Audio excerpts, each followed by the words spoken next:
बहुत पुरानी समय की बात है। रामगढ़ नाम का एक गांव हुआ करता था। उसी गांव में गजोधर नाम का एक इंसान पानी पूरी लगाता था। उसकी दुकान पर हर रोज बहुत भीड़ लगा करती थी।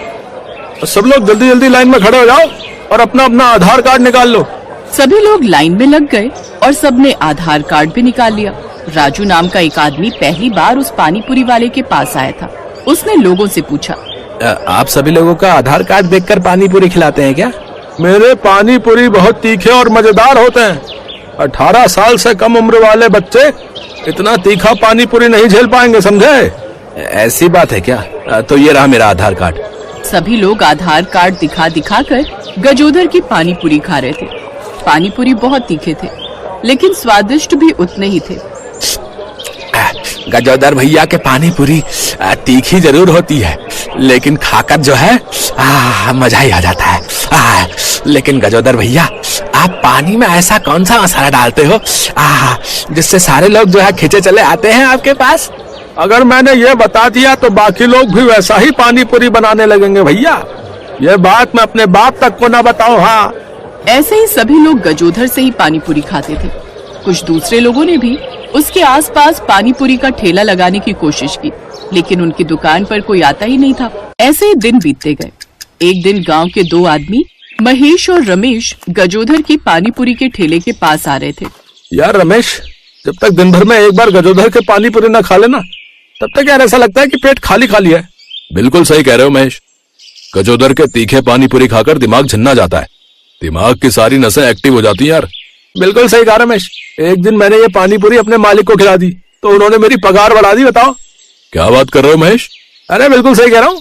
अरे वो देखो, सामने गजोदर के ठेले पर बहुत भीड़ लगी है। जल्दी जल्दी चलो, कहीं ऐसा ना हो कि उसके पानी पूरी खत्म हो जाए। रमेश और महेश दौड़कर गजोधर के पानी पूरी के ठेले के पास गए। वहाँ पर भीड़ तो लगी थी, लेकिन सभी लोग गजोधर को मार रहे थे। गजोधर को मार क्यों रहे हो? ये बेचारा तो हमें स्वादिष्ट पानी पूरी खिलाता है। ये सब जानने के लिए कहानी में थोड़ा पीछे चलना पड़ेगा। एक दिन गजोधर अपने घर में पानी पूरी के लिए पानी तैयार कर रहा था। सबसे पहले उसने पानी में नमक, जलजीरा, काली मिर्च, लाल मिर्च, इस तरह के बहुत सारे मसाले डाले। फिर उसने आग जला दी, जिससे गजोधर के पूरे शरीर पर पसीना आ गया। आग जलाकर पसीना निकालना पड़ता है। गर्मी में आराम रहता है, खुद ब खुद पसीना निकल आता है।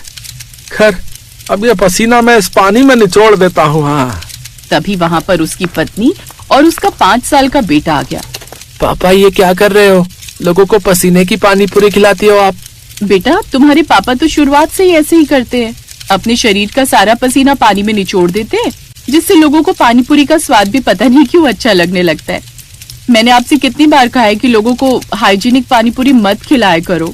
राधा, आज का जमाना ऐसा है कि जब तक कुछ अलग ना करो तब तक इंसान आगे नहीं बढ़ सकता। हाँ, अगर मैं बाकी लोगों की तरह साधारण पानी पूरी खिलाता तो इतनी भीड़ नहीं लगती। लेकिन अगर किसी को धोखे से किसी दिन पता चल गया कि आप इतनी बेशर्मी से पानी पूरी खिलाते हैं, तब तो आपकी दुकान पर लोग आना बंद कर देंगे ना। तुम ये बताओ, मैं तो एक छोटा सा व्यापारी हूँ। आज का जमाना ऐसा है कि बड़े बड़े बिजनेसमैन खाने में ऐसी ऐसी चीजें मिला देते हैं जिसका हमें कभी पता नहीं चलता। बताओ, तो जब उनका धंधा करने का तरीका गलत नहीं है तो मेरा गलत कैसे है? अभी तुमने वो खबर नहीं सुनी कि एक मंदिर में लड्डू में चर्बी मिलाकर बेचते थे? मैं तो इतना घिनौना काम नहीं कर रहा हूँ। जितने भी मार्केट से लोग सामान खरीदते हैं, सब में कोई ना कोई मिलावट होती है। बहुत सारी सब्जियों में इंजेक्शन लगाए जाते हैं, तब तो कोई कुछ नहीं बोलता। मैंने जरा सा अपना पसीना क्या मिला दिया तो ये गलत हो गया। आपसे तो बात ही करना बेकार है। राधा, असली नमक तो हमारे पसीने में ही होता है। तुमने वो कहावत तो सुनी ही होगी कि लोग अपने अपने पसीने की कमाई खाते हैं, लेकिन मैं एकमात्र ऐसा इंसान हूँ जो सच में अपने पसीने की कमाई ही खाता हूँ। इतना कहकर गजोधर ने सारा सामान अपने ठेले में रखा और अपना थैला लेकर मार्केट में चला गया। गजेंद्र भैया, हम लोग आपके ठेला लगाने से पहले ही लाइन लगा के खड़े हो जाते हैं। सबसे पहला नंबर हमारा ही है। हाँ हाँ, पानी पूरी का पानी बनाने में थोड़ा वक्त लग जाता है। लोग पानी पूरी खाते रहे, लेकिन वहाँ से भीड़ कम नहीं हुई। शाम तक उसका सारा माल खत्म हो गया और उसने हजारों रुपए एक दिन में ही कमा लिए। गजोधर नोट गिनने लगा। बस इसी तरह काम चलता रहे तो अपना कल्याण हो जाएगा। ऐसे ही दिन बीतते गए। एक दिन जब गजोधर अपने घर में पानी तैयार कर रहा था, तब राजू ने खिड़की से सब कुछ देख लिया। गजोधर अपने कमरे में आग जलाकर पहले अपने शरीर पर पसीना इकट्ठा करता, फिर अपने हाथ पैर चेहरे हर जगह का पसीना निचोड़कर उस पानी में डाल देता। छी छी छी छी छी छी। तो ये इस वजह से 18 साल से नीचे वालों को पानी पूरी नहीं खिलाता था। इसके पानी में जो तीखापन होता था वो किसी मसाले का नहीं बल्कि इसके पसीने का होता था। मुझे तो ये देखकर ही उल्टी आ रही है। अभी जाकर सारे गांव वालों को बता देता हूँ। राजू जल्दी भाग कर गया और सभी गांव वालों को इकट्ठा किया। मैंने आप लोगों को अचानक यहाँ पर इसलिए इकट्ठा किया है क्योंकि मैं आपको गजोधर पानीपुरी वाले की सच्चाई बताना चाहता हूँ। कौन सी सच्चाई पता चल गई राजू? मोहन, बात दरअसल ये है कि हम लोग अक्सर पूछा करते थे ना कि आखिर गजोधर के पानी का रहस्य क्या है, लेकिन वो हमें कभी नहीं बताता था। आज मैंने अपनी आंखों से देख लिया कि वो पानी में क्या मिलाता है। वो पानी में खुद का पसीना मिलाता है। अपने घर में पहले आग जलाता है, फिर उसके शरीर से पसीना चूने लगता है, फिर वो अपने हाथ पैर चेहरे हर जगह का पसीना पानी में निचोड़ देता है। ये देखो, मैंने वीडियो भी बना लिया है। सभी लोग वो वीडियो देखकर बहुत गुस्सा हुए। इसका मतलब अभी तक हम लोग पानी पूरी नहीं बल्कि पसीना पूरी खा रहे थे। आने दो आज गजोधर को। सब लोग अपने अपने हाथों में लाठी डंडा और पत्थर ले लो। आज इसको छोड़ेंगे नहीं। लोगों की सेहत के साथ खिलवाड़ कर रहा था ये बेशर्म पानीपुरी वाला है। शाम को जब गजोधर ने ठेला लगाया वैसे ही वहाँ पर भीड़ लग गई, लेकिन इस बार सभी के हाथों में हथियार, ईंट, पत्थर और लाठियां थी। गजोधर ये सब देखकर डर गया। सभी लोग गजोधर की गर्दन पकड़कर बाहर ले आए और उसे मारने पीटने लगे। अब एक बार कहानी फिर से प्रेजेंट टाइम में आ गई। हम सभी गांव वालों ने तुझ पर भरोसा किया। हमें लगता था कि तुझे स्वादिष्ट पानी पूरी बनाने आते हैं, लेकिन तूने हमारे साथ धोखा किया है बे। लोगों की सेहत के साथ खिलवाड़ किया बे तूने। तू इस दुनिया का सबसे बेशर्म पानी पूरी वाला है। अब मारो बे, मारो इसे, मारो। देखिए, इसी वजह से मैं 18 साल से कम वाले बच्चों को कभी पानी पूरी नहीं खिलाता था। मेरे सर से खून निकल रहा है। मुझे बहुत तेज दर्द हो रहा है। मुझे अब अपनी गलती का एहसास हो गया है। मुझे प्लीज माफ कर दीजिए। आज के बाद ऐसा कभी नहीं करूंगा। तभी वहाँ पर उसकी पत्नी और उसका 5 साल का बेटा भी आ गया। उसका बेटा जोर जोर से रोने लगा। देखा पापा, मैं इसी वजह से आपसे मना किया करता था, लेकिन आपने मेरी बात कभी नहीं मानी। एक न एक दिन पाप का घड़ा भरता ही है। मैंने पहले ही आपसे कहा था कि ये बेशर्मी करना छोड़ दीजिए। आप लोग मेरे पापा को अब मत मारिए। उनके कर्मों की सजा तो आप लोगों ने दे ही दी। अगर पापा को कुछ हो गया तो हमारा क्या होगा? उसके 5 साल के बेटे पर सभी लोगों को दया आ गई, इसलिए उन लोगों ने गजोधर को माफ कर दिया। ओए सुने, तेरे बच्चे पर तरस खाकर आज हम सब लोग तुझे माफ कर रहे हैं, समझा? लेकिन आज के बाद ऐसी बेशर्मी अगर की ना तो सीधा पुलिस के हवाले कर देंगे, समझा बे? ये तो अच्छा है कि हम लोगों ने फूड डिपार्टमेंट में तुम्हारी कंप्लेंट नहीं की, वरना तुम पूरी जिंदगी जेल में ही सड़ते रहते, समझे? मैं अपने बेटे और अपनी पत्नी राधा की कसम खाकर कहता हूँ कि आज के बाद कभी इस तरह की हरकत नहीं करूंगा और बिल्कुल साफ सुथरा पानी पूरी आप सभी को खिलाऊंगा। अब गजोधर ने बेशर्मी करना पूरी तरीके से बंद कर दिया। अब वो बहुत ही सफाई के साथ पानी पूरी बनाता और गांव वाले एक बार फिर से उसकी ही दुकान पर पानी पूरी खाने लगे।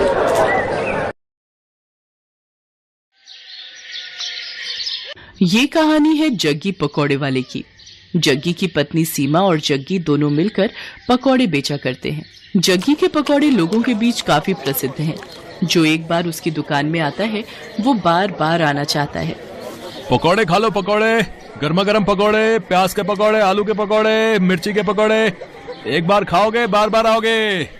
राजू और उसके दोस्त दिनकर को आज पकौड़े खाने का मन हुआ तो वे नुक्कड़ के पकौड़ों की सबसे फेमस दुकान यानी जग्गी पकौड़े वाले की दुकान की ओर बढ़ चले।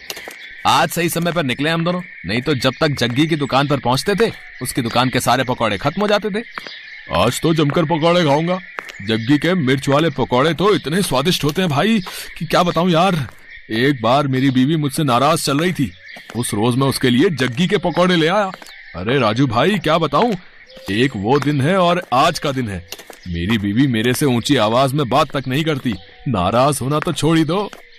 राजू और दिनकर बातें करते हुए जग्गी की दुकान के बिल्कुल नजदीक पहुंच गए थे। तभी उन्हें दूर से जग्गी की दुकान पर भारी भीड़ दिखाई दी। अरे दिनकर भाई, कहीं आज भी हम लोग लेट तो नहीं हो गए? देख रहे हो जग्गी की दुकान के बाहर लोगों की भीड़।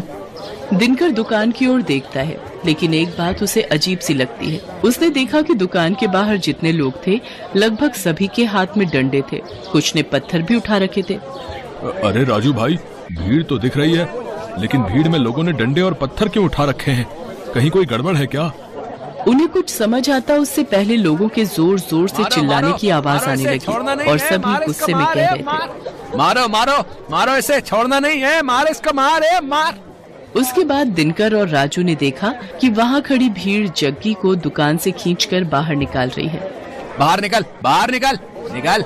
आज हम तुम्हें तुम्हारी हरकतों की वो सजा देंगे कि तू जिंदगी भर याद रखेगा। ये कहकर भीड़ में खड़े एक आदमी ने डंडे का जोर का प्रहार जग्गी पर किया। जग्गी दर्द से कराहने लगा। उसके बाद तो कई लोग डंडे से उसे मारने लगे। उसके सिर से खून निकलने लगा। वो लोगों के आगे हाथ जोड़कर माफी मांगने लगा। छोड़ दीजिए मुझे। तुम्हें छोड़ दूं? हैं? तुम्हारे जैसे बेशर्म पकौड़े वाले को छोड़ना मतलब तुम्हें गलत काम करने की छूट देना।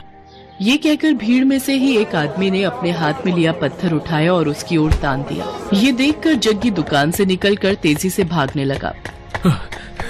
ये लोग तो मेरी जान ही ले लेंगे। मुझे किसी भी तरह यहाँ से निकलना होगा। जग्गी आगे आगे भाग रहा था और गुस्साई भीड़ उसके पीछे। राजू और दिनकर को अभी भी समझ नहीं आ रहा था कि आखिर ऐसा क्या हो गया कि लोग जग्गी के पीछे पड़े हैं। लोग उसे बेशर्म पकौड़े वाला क्यों कह रहे हैं? लोगों के इस तरह जग्गी पर भड़कने का कारण समझने के लिए कुछ समय पीछे जाना पड़ेगा। 410, 430, 490, 500। आज की कमाई 500। अगर इसी तरह कमाई होती रही तो तेरे लिए चांदी की पायल बनवा दूंगा। अजी मुझे पायल वायल नहीं चाहिए। क्यों, क्या हुआ? हमेशा तो गहने की रट लगाए रहती है। हाँ गहने मुझे चाहिए, लेकिन ईमानदारी के पैसे से। अरे तो मैं कौन सा स्मगलिंग कर रहा हूँ? ईमानदारी से ही तो पैसे कमा रहा हूँ। देखिए जी, ये आपको भी पता है आप कैसे पैसे कमा रहे हैं। पकौड़ों को बनाने के लिए आप क्या करते हैं? अगर किसी को पता लग गया ना तो फिर बवाल हो जाएगा, कोई आपको छोड़ेगा नहीं। अरे तू चुपचाप रह, फालतू की बड़बड़ मत कर। मुझे जैसे बेचना है पकौड़े मैं वैसे ही बेचूंगा। जग्गी बहुत ही बेशर्म इंसान था। वो पकौड़े तो बेचता था लेकिन बहुत ही गंदे तरीके से। वो पकौड़े के गोलों को पहले अपने गंदे बगल के तले दबाता और फिर पकौड़ियाँ तलता। उसे ये सब करने में बहुत मजा आता था। ये हो गए पकौड़े के गोले तैयार। अब इसे दबाता हूँ अपने गंदे बदबूदार बगल के तले। ये लो, ये दब गया। अब इसे डालता हूँ कढ़ाई में। ये कहकर उसने पकौड़ों को कढ़ाई में डाला। कढ़ाई से निकलने के बाद उसने पकौड़ों की ओर गौर से देखा और मन ही मन मुस्कुराते हुए बोला, ये लो, ये हो गए मेरे असली पकौड़े तैयार। सीमा, मुझे और बेसन दे, मुझे पकौड़ों के और गोले बनाने हैं। सीमा अपने पति को हर दिन ये गंदी हरकत करते देखती और उसे टोकती, लेकिन वो अपनी बेशर्मी से बाज नहीं आता था।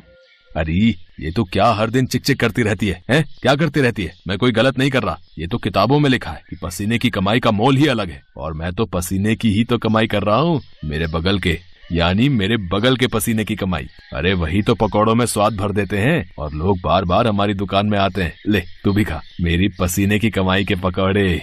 मुझे नहीं खाने आपके पकौड़े, लेकिन मैं अब भी कह रही हूँ आप ये बेशर्मी छोड़ दीजिए, नहीं तो ये एक दिन आप पर ही भारी पड़ेगी। लेकिन जग्गी पर अपनी बीवी की बातों का कोई प्रभाव नहीं पड़ता। वो अपनी बेशर्मी जारी रखता और अपने ग्राहकों को जो उस पर इतना विश्वास करते थे उन्हें पसीने से सने गंदे पकौड़े देता। समय इसी तरह बीत रहा था और जग्गी की बेशर्मी भी जारी थी। इस बीच सीमा गर्भवती हो गई। सीमा बहुत खुश थी। जग्गी भी ये खबर सुनकर बहुत खुश था। वाह सीमा वाह, देख रही हो भगवान की कृपा कैसे भर भर कर बरस रही है हम पर। हाँ देख रही हूँ, तभी तो आपको कहती हूँ अब तो वो काम छोड़ दीजिए, अब हमारा बच्चा आने वाला है। अरे तो फिर से शुरू हो गई। तुझे क्या दिक्कत है, हैं? क्या दिक्कत है मेरी तरक्की से? कभी कभी तो लगता है कि तुम मेरी सबसे बड़ी दुश्मन है।